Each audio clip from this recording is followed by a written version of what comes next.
everybody and welcome back to my YouTube channel. If you're new here, then hello, my name is Shauna and welcome to Vlogmas day, I think it's 13, because we of course missed yesterday. Now yesterday was needed. As you can probably hear, I still do have a bit of a niggly throat, but nothing compared to what I had 2 days ago and yesterday. Yesterday I literally just relaxed, and we did, and I of course haven't filmed it, but you know, it was nice to be even more present than I normally am. I did do a Christmas day for Kobe and Izzy, so it was nice. Just got them a little dog Christmas cake. Well, it was like a mince pie sort of cake, a toy each, some bones, some treats, lots of love, a nice long walk. It was just really nice, and that's all I did really. The rest of the day I did nothing at all. Didn't really go on my phone. It was just lovely, and I do feel like things feel a bit more settled in terms of emotions and whatnot. But I have just come now today for my midwife appointment, and it went really well. Baby girl's really happy. She's mischievous. She kept moving and kicking when she was trying to listen in. She said that mine and Tom's daughter wins the award this week for the most naughtiest child, which we'll take it. She's winning an award, I guess. But I do think she's not a morning person. I'm not a morning person, but her dad is definitely not a morning person. And she does seem to be more active at night, or she is active in the day if I've just eaten, or if I change sides on, if I'm laying down and I change sides. But she definitely is naturally more active at night, so I think she's going to be a night owl like her dad. And yeah, she's just not going to be a morning person, which none of us are, but I'm the most morning person out of everyone just because I get up and get it done. So that's confirmed that. She said the head is down. Baby's more at the right side of me.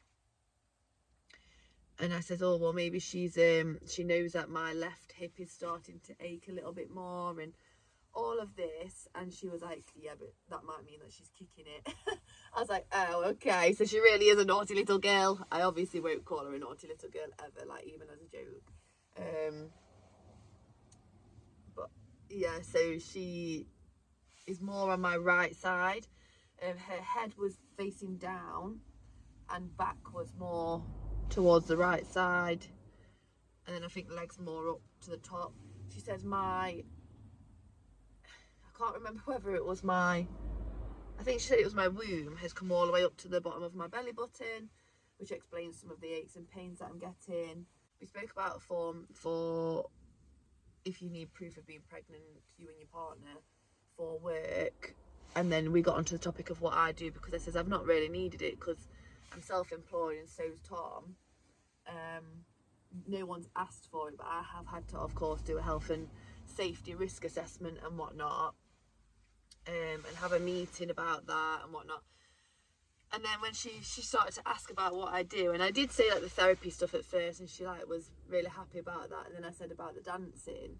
So I'm not really dancing as much now, and I've not got any jobs booked in, but we'll see how I feel closer to times and whatnot. And she was like, yeah, you can still keep dancing, just listen to your body. She said dancers, which I obviously know, but this is just interesting and I want to remember it, I don't know why, but she says dancers of course have tighter cores, and she says which can be a pain in childbirth. So I need to go on, because it's to do with like I need to stretch the ligaments a bit more as well. She asked if I had any injuries like ever through dancing. I said, oh, I sprained my right ankle's ligament literally 24 hours before moving to the Bahamas, and for a dance contract, so I made it worse on the dance contract, no doubt. And she was like, yeah, because again, even something like that and having your tight core muscles could make your pelvis uneven, and then when baby tries to get into the right position, she might not get into the right position and she won't be able to do it. And she was like, so what you can start doing now is, there's an Instagram and a website called Spinning Baby. She gave me another one, but it was like biometrics of something. She said I should find that through that website anyway. But she says as long as I'm doing those stretches and exercises, then it puts me in the best position to have a more, she didn't say positively, but like it still is going to be a positive labour. And if it's not, then it's not necessarily down to being a dancer. But she just basically said the more we can like stretch, and it just puts me in a good position for childbirth in terms of evening my pelvis out, and yeah, just all of that sort of stuff. And I thought that was really interesting, because you always assume, oh, I was a dancer, or I was doing this, or I was full-time performing and I still perform now and I'm very active now. You still think, oh, like, if someone that's not active can do it, surely I can. And obviously everyone can. If they're pregnant, they are equipped to, like, their body gets ready to have childbirth and labour and whatnot. But yeah, just interesting how sometimes having a tight core before pregnancy isn't always the best. So for any of my clients for fitness out there, that's always is like, I want chiseled abs and whatnot, especially if you want babies anyway. It's not always the best option, but no, that's a bit of a joke. Of course, you do you. She wasn't saying you need to lose your abs. Not that they're showing now anyway, but the actual strength of them and the tightness of them underneath all of the layers of my pregnant belly. But she was just basically saying it's quite nice to do anyway. She can imagine that I'd like to do that, which I would. I have been thinking I want to start swimming, which I still will. But she was just like, yeah, do these. It gives you just stretches and different exercises to do. And still, she didn't say don't do your pelvic floor exercises still. So I'm guessing I still do them. But yeah, I thought that was very interesting. So it is 8:30 now. I'm going to go and drop a parcel off, go back home, and I'm either going to have a nap, because I only have one client today, and that's at 3:30 till 4:30. So I've still got a long time. But I've got a feeling my granddad's going to ask me to take Kobe out, which is fine.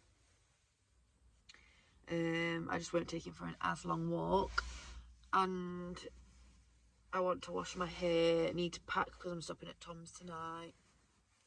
We're going to have a very productive day today and tomorrow after I finish work, but tomorrow none of us are at work, and we're going to do just a load of things that are on the to-do list that need to get done, including sorting this house situation out and just trying to get further with that. So I'll keep you updated on that as well. But yeah, I don't know what tomorrow's video is going to consist of, but again, I'm not putting pressure on it. It is what it is. But she asked me, actually, my midwife, she did say, are you noticing like any anxiety or anything? And I said, I don't know actually what it is. I think I'm more stressed than anything. I didn't mention like some of the stresses, but I said my main stress that I think will help is moving out. Like, I'm just really wanting to move out and realising how quick time goes. And, you know, December's busy, so it's hard to push and find the energy to do the house situation, but I need to. And she was just like, you're doing what everybody does, and you're either moving house or you're like renovating. I said, I wouldn't do the renovation if I even if I wanted to. But yeah, but then she was like concerned about where I'm gonna live, and I was like, oh no, like we can live with my partner's family. It's just the space, and I'm already mentally preparing for this nesting phase, or technically in it a little bit. And I just, yeah, it's just room and space and whatnot. And she was just like, you know, you don't actually need loads of space. But she was like, of course, if you can move out, you'll have more space. But she's like, as long as you've got space for a pushchair and all this and all that. And she's like, of course, it's nice that you've got somewhere to fall back on and be together as a family, with family, because, yeah, of course, some people aren't that luxury, or privileged or lucky. But she was just basically like, you know, if it can happen and you can move out, then great, but like 9 times out of 10 it might not happen. Because she was basically saying, do I want to move out before the baby's here? And I says, ideally I do. I'd like to move out for February time, but it's not the end of the world, because of course I can live with his family for as long as I need to and whatnot. It's just because my granddad lives in a bungalow and whatnot. But yeah, but she was like, but I was like, but we are putting things in place today and tomorrow to try and like just feel like there's a bit of progress, even if it's just signing up to another place that deals with moving.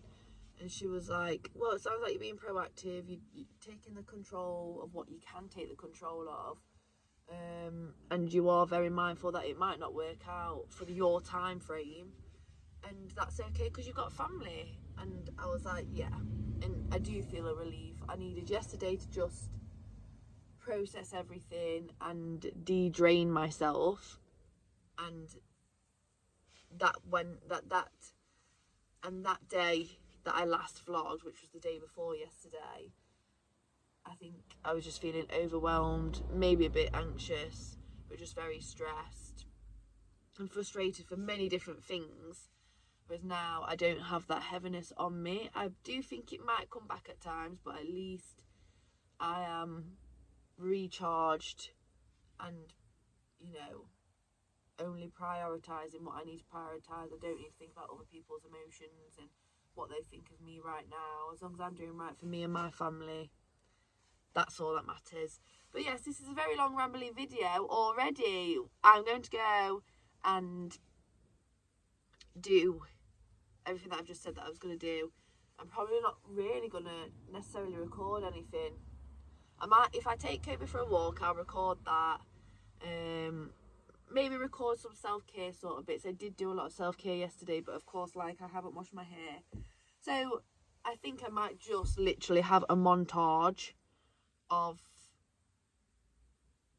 self-care now after this, because of course I didn't share any self-care with you yesterday, and then I'm still having that balance of not overdoing it, easing myself back into the video and still getting something up, but I'm not overdoing it, and I can still focus on getting back into work, doing things that I need to do.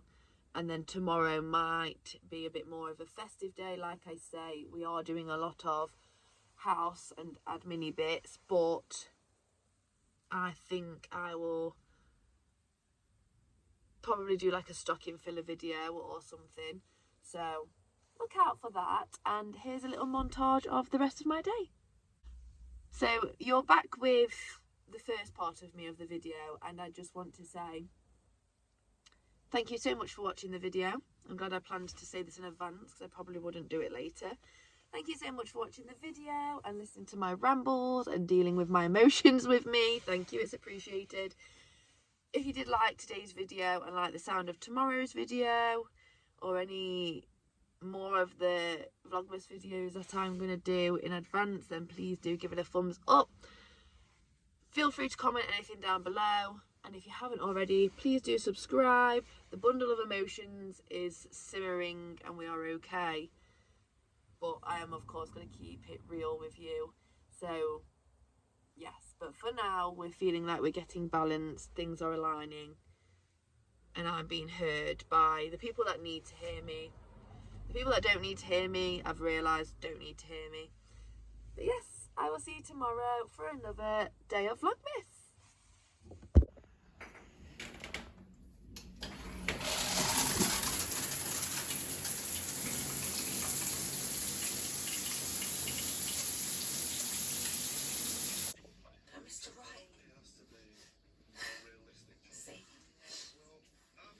Mr. I think.